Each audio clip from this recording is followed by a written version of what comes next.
नमस्ते। अचार की बरनी आजकल के घरों में दिखती नहीं है, या सही शब्दों में कहूं तो आजकल के शहरों के घरों में बरनी उपयोग में ही नहीं आती। बरनी की जगह मदर्स चॉइस की छोटी छोटी शीशियों ने ले ली है। गांव और शहरों के बीच की ये दूरी, ये छोटी सी अचारी बात कितनी स्पष्ट कर जाती है। अचार हमारे भारत का ना एक अलग किस्म का रामबाण है। भोजन कितना ही स्वादिष्ट बना हो, परंतु अगर हम उसे अचार मिला दें तो उसके स्वाद का स्तर कुछ अकाल्पनिक सा हो जाता है। जी हाँ, मैं अपने दादाजी के जीवन का वही अचार हुआ करता था। ये बात मैं भूतकाल में सिर्फ इसीलिए कह रहा हूं क्योंकि मुझे अब ये नहीं पता कि मैं वही अचार हूं भी या नहीं। असल में अब अचार की बरनी वाला अचार तो मैं शायद रह ही नहीं गया हूं। अब मैं पंसारी की दुकान पे 100 रुपए के 400 ग्राम की वो कांच की शीशी में बिकने वाला अचार हो गया हूं। मेरा और मेरे दादाजी, अधिकतर मैं उन्हें कहता दद्दू ही था, पर हमारा रिश्ता काफी विशेष था। अब आप कहोगे इसमें नई बात क्या है, सभी दादा पोते का रिश्ता बहुत ही विशेष होता है, आपका भी है। पर अपने आप को थोड़ा अलग, थोड़ा विशेष समझना तो हम मनुष्यों का गुण है, या अगर आप इसे अवगुण कहना चाहे तो आप अवगुण भी कह सकते हैं। ये आपकी सोच पर निर्भर करता है और ये मैं आपके ऊपर छोड़ता हूं। आजकल ये चीनी आतंक ने हम लोगों को घर पर बिठा रखा है, तो इससे हमें आत्मचिंतन का अत्यधिक समय मिल रहा है। सुबह का सैर सपाटा तो बंद है, ना मित्रों से मिलना है, ना ऑफिस में जाना है, छुट्टियों की कोई योजना तक नहीं बनानी। वर्क फ्रॉम होम पॉलिसी का फायदा तो हम आईटी सेक्टर वाले सभी उठा रहे होंगे। सभी व्यक्तिगत कारोबार एक तरीके से ठप सा पड़ गया है। इस बंद में मुझे दादाजी का ख्याल काफी बार आता है। मेरे दादाजी लगभग 90 वर्ष के हैं और भगवान के आशीर्वाद से आज भी उन्हें टहलने का बहुत शौक है। पर ये महामारी के कारण उनकी ये नित्य क्रिया पे ठोक लग गई है, या टोक लग गई है। अब आप कुछ भी कहें, लगाई तो चीन नहीं है। लॉकडाउन वैसे सही भी है और आवश्यक भी है। अब उनकी उम्र में संक्रमण से बचाने के लिए उनको उनके घर में ही तो बंद रख रहे हैं। अब इसे आप समय की लाचारी कहें या फिर कुछ और, करता तो ये मन को सिर्फ उदास ही है। दादाजी अपने जमाने में वर्जिश करने अखाड़े जाया करते थे। हाँ, अखाड़े। उस टाइम पे ये cult fit, mister fitness, snap fitness, इस टाइप के जिम नहीं हुआ करते थे ना। लोग अखाड़े जाते थे और अखाड़े जाने वाला हर व्यक्ति पहलवान नहीं बनता था। वहां जाके लोग अपने व्यायाम, अपने स्वास्थ्य के बारे में काफी सारी जानकारियां प्राप्त करते थे। औरों के साथ एक तरीके से सामूहिक सभ्यता सी थी कि जाएंगे, व्यायाम करेंगे, उसके बाद नुक्कड़ पे पोहा जलेबी खाएंगे, समोसे खाएंगे और बीमार नहीं पड़ेंगे। सुबह के सैर सपाटे की आदत दादाजी को वहीं से लगी, क्योंकि वो सुबह जल्दी उठ के चले जाया करते थे इन सब क्रियाओं के लिए। और वो आदत अब मेरे पिताजी को भी है। तो कह सकते हैं कि अब यह आदत हमारे खानदान में चली आ रही है। उनके इस अभ्यास के कारण वो वर्षों तक उन्हें काफी चलने फिरने का काम मिलता था। और देखिए उनकी किस्मत, उन्हें भारतीय लौह पदगामिनी में गार्ड का प्रभार मिला। अब आप अगर लौह पदगामिनी पे अटके हैं तो मैं बता दूं, he was offered job of a guard in Indian railways.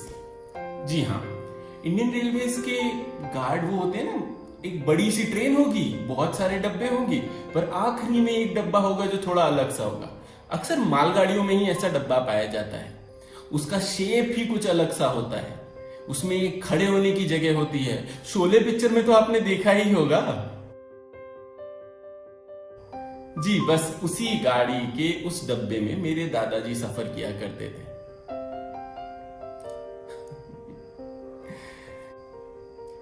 दादाजी के समय की कोई 9 से 5 वाली सीमा तो होती नहीं थी, क्योंकि रेलगाड़ी तो 24 घंटे चलती है। तो वो अक्सर अपने सफर के लिए जब जाते थे तो उन्हें 2 से 3 दिन लग जाते थे वापस आने में।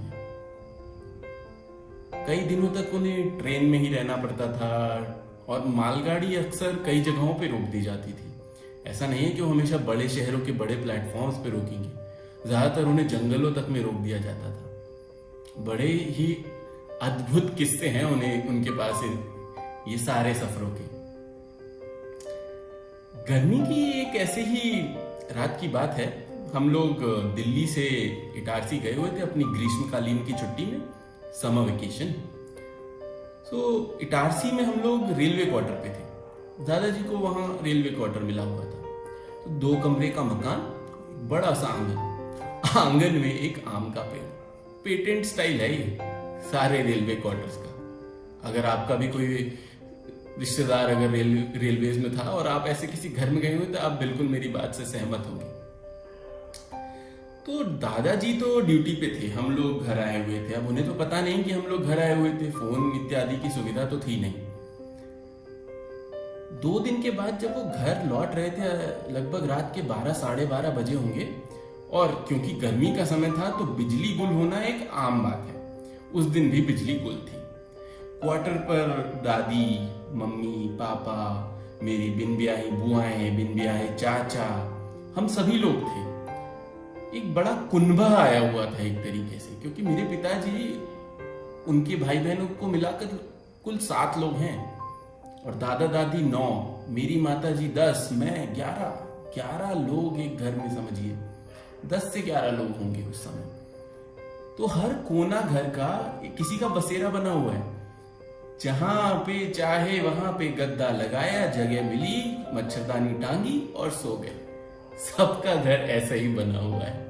और गर्मी के समय तो छत भी अपना एयर कंडीशन बेडरूम हुआ करता था। दादाजी ने बाहर के लोहे के दरवाजे की कुंडी हटाई तो टंग टंग टंग करके आवाज हुई, और दादी मुझसे बोली कि ले आ गए तेरे दद्दू, कब से कहाँ है दद्दू, कहाँ है दद्दू कह के घर सर पे उठा रखा है। मैं इतना खुश हुआ कि अरे दादाजी आ रहे हैं, और मेरे अंदर उत्साह इतना कि खुराफाती प्लान बना कि मैं तुरंत जाके दरवाजे के पीछे छुप गया कि मैं अभी निकलूंगा, उन्हें डराऊंगा, और वो डर के मारे हैरान हो जाएंगे कि ये हुआ क्या। मैंने नहीं सोचा कि पिताजी उन्हें आंगन में मिल ही जाएंगे। हम सबके जूते चप्पल जो घर के बाहर सजे हुए थे एक पंक्ति में, वो तो उन्हें दिख ही जाएंगे। उन्हें पता लग जाएगा कि भैया उनकी वंशावली के वृक्ष का सबसे बड़ा दीप, अगले जनरेशन का इकलौता दीप आया हुआ है उस टाइम का। बच्चे ये बात नहीं समझ पाते। उनका उत्साह प्रेम के साथ सीधा सीधा बंधा हुआ होता है। वो ये ज्यादा एनालिसिस में नहीं पड़ते कि ये ऐसा होता, वो वैसा होता। बस इसी के साथ मैं छुपा हुआ हूं। दादाजी अपने जूते उतार ही रहे थे कि मैं अपने उत्साह को रोक ना पाया, और मैं धम से कूदा और कहा बाऊ। दादाजी चौंके तो नहीं थे, पर क्योंकि मैंने प्रयास किया था, वो भी चौंकते हुए बोले, अरे ये कौन आ गया? ये लड़का तो दिल्ली में था ना। और मैं खूब तेज खिलखिला के मुस्कुरा रहा था। नहीं, मुस्कुरा नहीं रहा था। मुस्कुराहट तो बहुत ही सभ्य और शालीन शब्द है।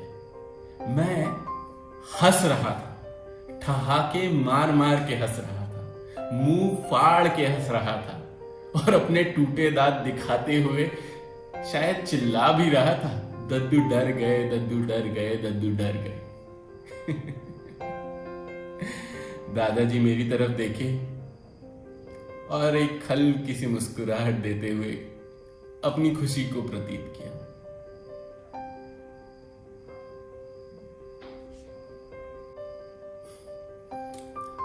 दृश्य तो मुझे आज भी काफी सादगी से याद है।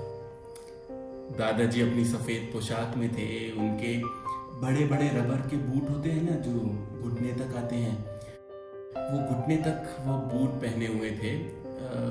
उन्हें रेलवे लाइन पे कभी कभी चलना पड़ता है, वहाँ इतने मोटे मोटे कंकड़ होते हैं, उसके लिए वो स्पेशल जूते होते हैं। और साथ में उनके पास वो टॉर्च था, वो टॉर्च जो ऐसे ऊपर से पकड़ते हैं, उसका एक ऐसा गियर जैसा एक उसका बटन होता है, उससे ऑन ऑफ ऐसे किया जाता है। मैं उससे काफी खेला करता था, बड़े बड़े बैटरी लगते थे उसमें। साथ ही में उनको रेलवे से एक बैग दिया करता है, एक ऐसा लेदर का बैग होता है, वो काले कलर का होता है। आप किसी भी गार्ड से अगर यदि कभी मिले तो उनके पास वो बैग पक्का पक्का 100% मिलेगा ही मिलेगा। वो ऐसे टंगा हुआ होता है, उस बैग के अंदर कपड़े, मंजन, कुछ कागजात, ये सब रखे हुए होते हैं। ये और साथ में उनके पास ना एक बड़ी सी पेटी हुआ करती थी। उस पेटी पे उनका नाम लिखा हुआ होता था, अपने घर का पूरा पता होता था। और जब भी उन्हें सफर पे जाना होता था, वो पेटी ये माली बोल रहा हूँ, हमाम नहीं, कुली लोग वो गार्ड के डब्बे के पास रखा करते थे और उसे उस गाड़ी में चढ़ाया जाता था, दूसरे गार्ड का डब्बा उतारा जाता था। ये प्रक्रिया होती रहती थी। वो ये डब्बे के बारे में इसलिए बता रहा हूँ कि मुझे हमेशा वो बहुत आकर्षित करता था। एक डब्बा इतना बड़ा सा जिसमें नाम वाम सब रखा हो, और मुझे तो लगता था उसके अंदर खजाना भी हुआ करता होगा। खैर, खजाना हुआ हो या ना हो, हमारा रिश्ता किसी खजाने से कम नहीं था। दादाजी मेरे हर प्रश्न का उत्तर दिया करते थे। अक्सर हम लोग जब भी कहीं टहलने निकले थे, क्योंकि उस समय वो रिटायर हो गए थे कुछ सालों बाद, तो हम लोग काफी घूमा करते थे साथ में। उनके पास बहुत समय हुआ करता था और कभी कभी हम घूमते घूमते 5-10 किलोमीटर का बड़ा सा चक्कर लगा लिया करते थे। कभी दिल्ली में घूम रहे तो कभी नोएडा में, तो कभी इटारसी में, जगह कोई भी हो। रिचुअल या रीतियां सेम ही रहती थी। मैं प्रश्न पूछूंगा, दादाजी प्रश्न के उत्तर देंगे, और मेरे पास प्रश्नों की कोई कमी नहीं थी। मेरे पास एक ऐसा लगता है असीमित प्रश्नावली हुआ करती थी। मुझे तो ये नहीं समझ आया आज तक दादाजी कभी मेरे प्रश्नों से खींचे क्यों नहीं कि कितने सवाल पूछता है। वो बड़ी ही शालीनता से सभी जवाब देते थे। शायद हो सकता है क्योंकि उन्होंने पूरे भारत का भ्रमण किया हुआ था, उत्तर से दक्षिण, पूर्व से पश्चिम तक, तो उनके पास अनुभव बहुत था और उस अनुभव को वो बांटने में अपने आप को कभी रोकते नहीं थे। उन्हें इस बात का कभी कोई संकोच नहीं होता था।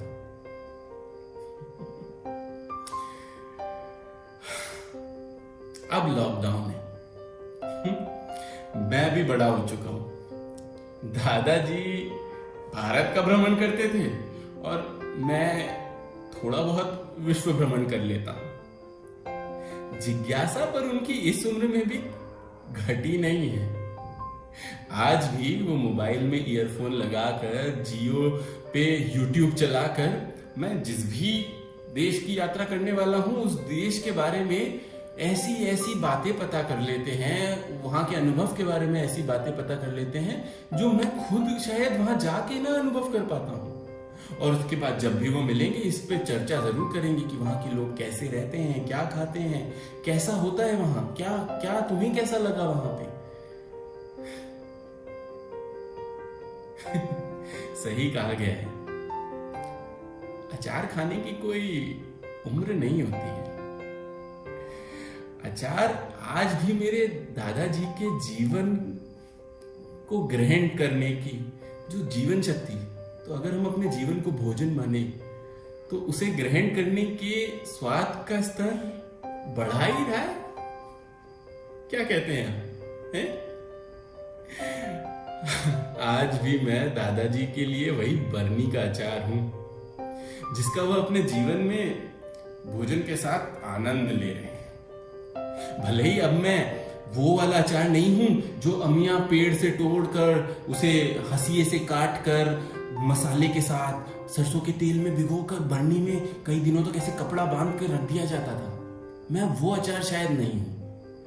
अब मैं शायद व्यावसायिक रूप से बनाए जाने वाला एक पूर्ण आधारित नीति से बनाया हुआ अचार होगा, जो एक सप्लाई चेन में बॉटलों में भरा जा रहा है, और हर जगह बिक रहा है। खैर, जैसा भी हो, दादाजी के पास अब अचारों की कोई कमी थोड़ी है। आज उनके पास कई किस्म के अचार हैं। चाचा जी के नींबू का अचार, तो बुआ जी के मिर्ची का अचार, कोई मिक्स्ड अचार, कोई गोभी गाजर का अचार। सभी अचारों के स्वाद वो लिए जा रहे हैं, और ये सभी अचार उस अचार की बरनी के हैं। वो अचार की बरनी आज भी मजबूत है, वो अचार की बरनी आज भी चमक रही है। वो अचार की बरनी है मेरे दादाजी।